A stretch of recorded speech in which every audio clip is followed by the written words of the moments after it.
Les consultations consacrées à l'élaboration du prochain programme d'options stratégiques pour le pays COSOP du Fonds international de développement agricole en République démocratique du Congo, FIDA, se sont tenues du 9 au 10 mars 2026 à Kinshasa. Des points clés susceptibles de booster le développement de l'agriculture en République démocratique du Congo ont été identifiés.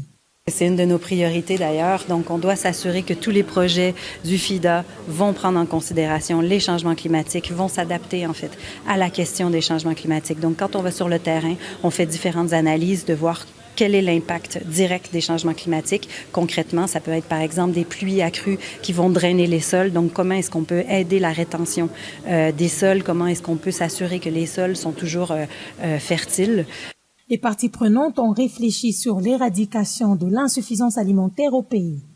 Nous ne pouvons pas avoir autant de programmes dans ce pays et rester toujours incapables de produire localement le maïs, qui est la denrée la plus consommée dans le pays, le riz, qui est la deuxième denrée la plus consommée dans le pays, les maniocs et les haricots. Donc nous croyons que les stratégies qui doivent être faites doivent être conduites dans une politique, dans une stratégie qui vise à obtenir l'autosuffisance alimentaire, ne fût-ce que pour cela.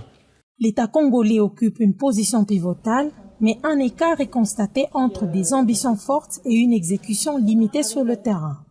Donc souvent je dis l'État au centre, parce que rien ne se passera si l'État n'est pas au centre et que toutes les coalitions d'acteurs travaillent en appui à l'État. Dans tout ce qu'on fait, il faut bien qu'on regarde ce qu'on fait pour répondre à des symptômes et ce qu'on fait pour régler les problèmes. Parce que de l'argent qui va pour répondre aux symptômes, il y en a eu beaucoup, il continue à y en avoir beaucoup. Beaucoup une histoire de politique publique. Quelles sont les politiques publiques qui doivent être activées pour s'attaquer à ces causes? Malgré son potentiel colossal capable de nourrir une grande partie du continent africain, l'agriculture en RDC demeure d'une fragilité paradoxale. Ceci en appelle à un engagement fort. Cet atelier de consultation stratégique a permis de confirmer une vérité de terrain. Sans infrastructure de base, il n'y a pas de développement durable.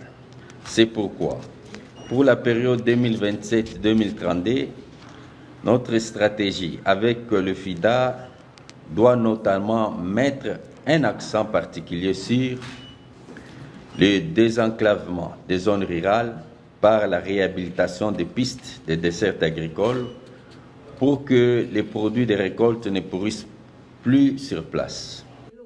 Ces consultations vont se poursuivre avec les acteurs de terrain, les partenaires de la coopération internationale, afin d'alimenter la rédaction du nouveau COSOP sur base des recommandations. Une validation nationale est prévue en septembre et enfin une soumission au conseil d'administration du FIDA en novembre prochain.